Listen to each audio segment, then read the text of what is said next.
Today I want to show you this backpack that I made out of an old billboard.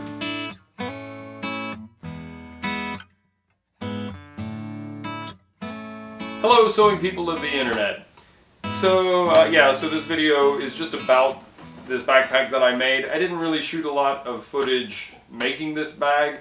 I did something I rarely get to do with this bag. I made this bag for me because I wanted one and not just to make a video or make it for somebody else. So I didn't really shoot a lot of footage. I also made this bag during a period where I was doing a lot of other stuff. I've been really busy doing some very important work, just super important stuff that really needed to be done, and that kept me from a good film schedule. So, but anyway, I'm just going to show you the pack. This backpack is based on the pattern that I used for the greatest backpack ever made. If you've been around long enough to have seen that video, I made another backpack from the same pattern that I showed in another video. I'll put links to those videos in the description if you want to check them out. Also, don't forget you can buy t-shirts and stickers and coffee mugs and stuff. That helps me continue to do this and make sure that Bobbin gets to eat dinner tonight. That's my boy. Come on, you don't want him to starve. Buy a t-shirt. Right, so this is a backpack made from a recycled or reclaimed billboard. You're probably immediately going to ask, where do you get a billboard from? There are companies that sell them online. They're not that expensive. You can get a reasonable sized billboard, by reasonable size like a 14 by 20 foot billboard for something like $30 or $40 depending on where you shop. Shipping can get kind of expensive though, so I think when you price it out by yard, it's a pretty good value for a weather-resistant vinyl. If you're looking for a weather-resistant vinyl and you want a random pattern, one thing I've found, at least in the companies that I've found that sell them, is you can't like say, hey, I want brand whatever billboard, or I want these colors. You just buy whatever they have and they send you whatever's next on their stack. If anybody knows of a source of billboards that will allow you to choose from their billboards, maybe drop a comment in the comment section below and let us all know about it. Part of the fun for me of making a bag out of a billboard is the randomness of it. The billboard I got was a little bit disappointing to me. It's a small one. It's a 10 by 14 foot, I think. And a lot of it is this gray color. There was a pattern to it. I'm not going to show you the whole billboard. It's kind of a small business insurance agent kind of thing, and I don't know how that person would feel about having their image on my video, so I'm not going to show you the complete billboard. It didn't provide as much patterning as I wanted. It looks great for this pack, but a lot of what I have left of that vinyl is just gray.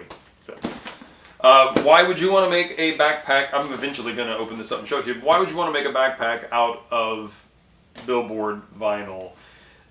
Basically, it's obviously very weather resistant, very water resistant. It should be a durable material. I've been using this pack for about a week now. I'm going to try to beat this up and see how quickly it starts to form creases that maybe wear out the vinyl, or if there are any other failures. There are companies that produce bags out of reclaimed billboards, so I presume it will probably last a reasonably long time. And the fact that you're taking something that was destined for the trash and turning it into a usable thing, that's very appealing to me, as if you've been watching my videos you probably already know.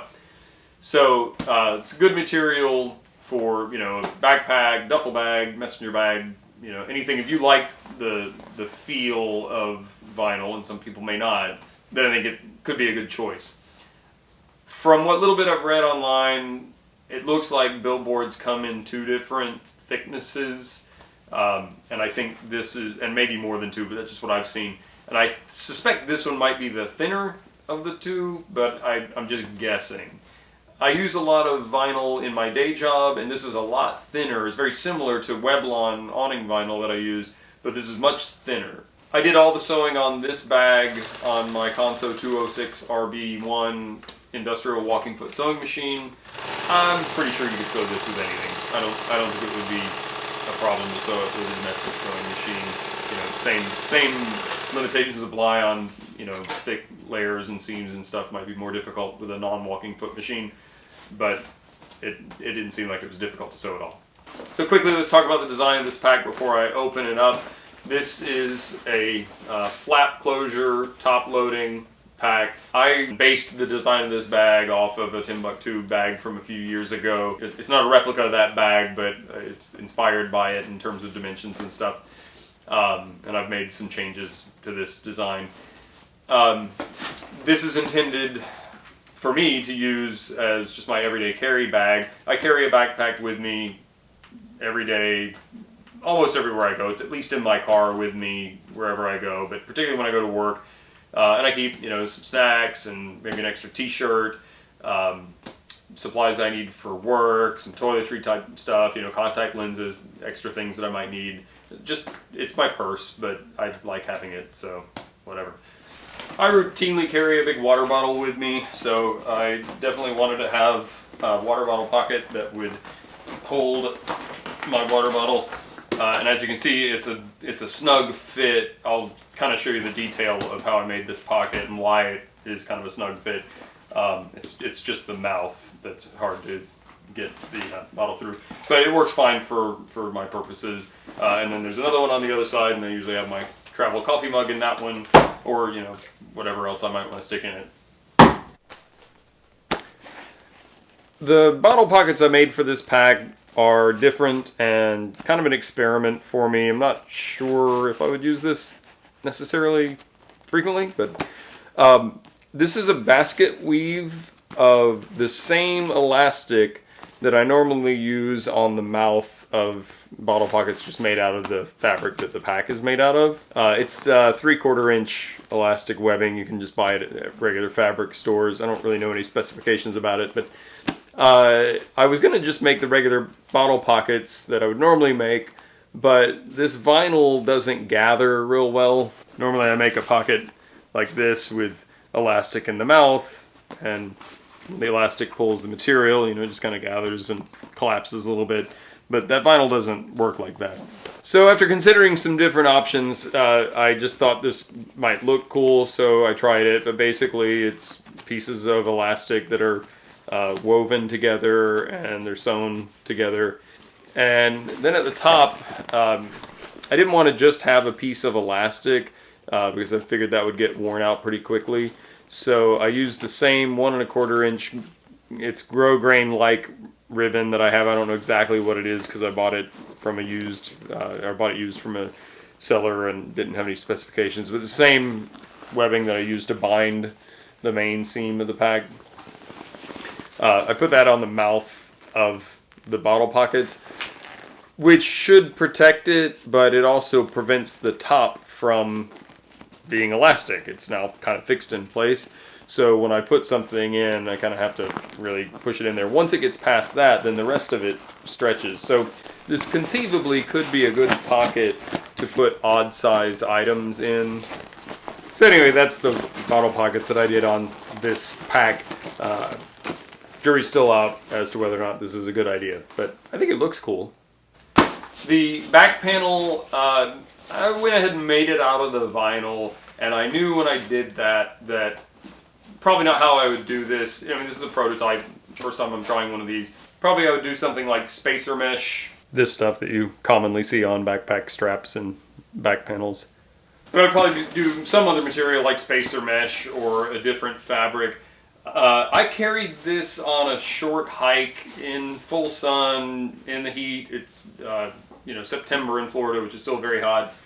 And it actually wasn't as bad as I thought. I thought it was going to be a completely sweaty mess, but it wasn't any worse than any other backpack I've ever carried under those conditions. So maybe it's okay, but I would probably think twice about using the vinyl for the back if you're going to carry it a lot in hot conditions. If you're just, you know, doing this number to take it from your car to the office or whatever. Probably doesn't matter. The straps are also made out of the vinyl on the front. The back side of the strap I used 400 denier pack cloth for no real reason. The padding for the straps, the back panel, and there's a little bit on the bottom is the same FY20 foam that I used in the tutorial backpack in the 4-part how to make a backpack tutorial I did a little while ago. As is my usual custom, I used a piece of motorcycle inner tube for the bottom panel just to provide a little bit more rugged, water-resistant bottom. Oh, one other thing, I made this grab handle out of some, I think it's polypropylene webbing. I literally picked this up off the floor at work where it was destined for the trash. This was made from a strap that's used to enable a forklift to pick up some tubes of material, and they just get thrown away, so I grabbed one and made this out of it. And this is the first time I've tried this, but I made this out of 2 layers of the webbing with a piece of foam in between.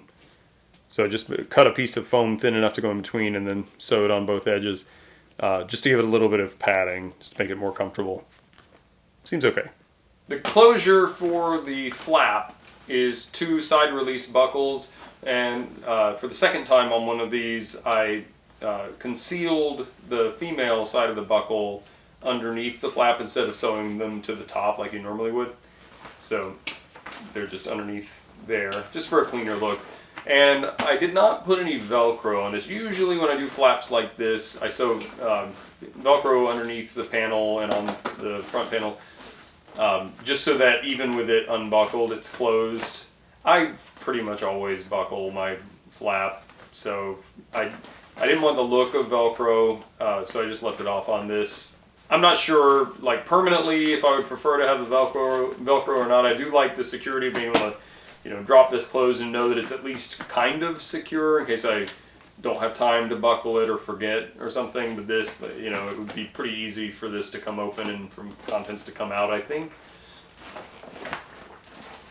I mean, I guess not that easy, but so I didn't put any Velcro. All right, here's the part I've been waiting for because this is cool. Huh? So no affiliation at all, but there's a company called Dutchware that I've bought some stuff from in the past for making hammocks, and they offer a print-on-demand service. So I thought, you know, it would be kind of fun. I could take this t-shirt logo and sticker logo and stuff and print it out on some fabric and play around with it. I need to make a new hammock, and I was thinking maybe I probably won't use this logo for it, but this is a fabric I'm considering for making a hammock. So I was kind of testing the concept of this material and putting a logo on it just to see how it looked. It looks great. The detail is great. So I have a yard of this and nothing really to do with it. So I decided to use it on the inside of this bag. So just this top panel is that material. I forget what the material is called, but I'll put information in the description below if you're interested in it. I think they can do their print on demand on, if not all the fabrics they offer, definitely many of them, and maybe all of them, I don't know. Below about here, this changes to 400 denier pack cloth, and there is a layer of 1680 denier ballistic nylon behind this printed material, just to give a little more body to the flap and for more security where the female side of the buckles is sewn on. So because this is intended to just carry my daily items and not really like for travel or anything, I didn't put a laptop sleeve in, and I didn't do any Velcro on the inside. Something I've done a lot in the past is put panels of Velcro on the inside of bags so that you can attach removable laptop sleeves or other pouches or pockets. I just wanted to keep this one really simple. There's no zipper pockets on here, just an open front pocket, and there's some dividers you'll see in a minute in here. I just wanted to point out, I love this front panel. This is obviously some lettering, but it kind of has this almost like Union Jack flag kind of look, sort of thing going on. Obviously it also looks like a Z. But yeah, I just like how that worked out. I'm not going to unload all the contents of this bag. There's nothing in here exciting. Cold medicine and a couple extra t-shirts and that kind of stuff. But this is kind of loaded out how I would carry it to work every day. In the front, there's a pocket towards the back of the front pocket. That's where I keep a little notepad. And then in front of that is a panel with some dividers for pens and a flashlight and a smaller notepad, other miscellaneous stuff.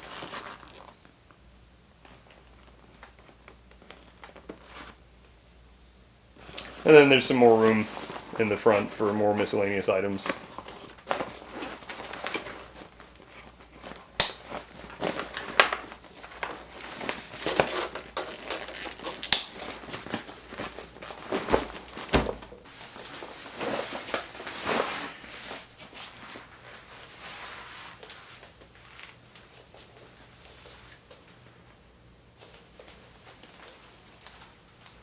So there you go, my new billboard backpack. If this video piqued your curiosity but left you wanting for a lot of other information that I did not include, A, I'm sorry, and B, let me know in the comments if you want me to do a build video on a pack like this. I'm probably going to be making more of these. If you have questions or comments, as always, put them in the comments section. If you like this video, I really appreciate it. If you hit the thumbs up button, it actually helps me more than you might know. Not the least of which by letting me know that you're enjoying the videos that I'm making, so please let me know. If you're not already a subscriber, I'd love to have you subscribe to my channel. Thanks for watching.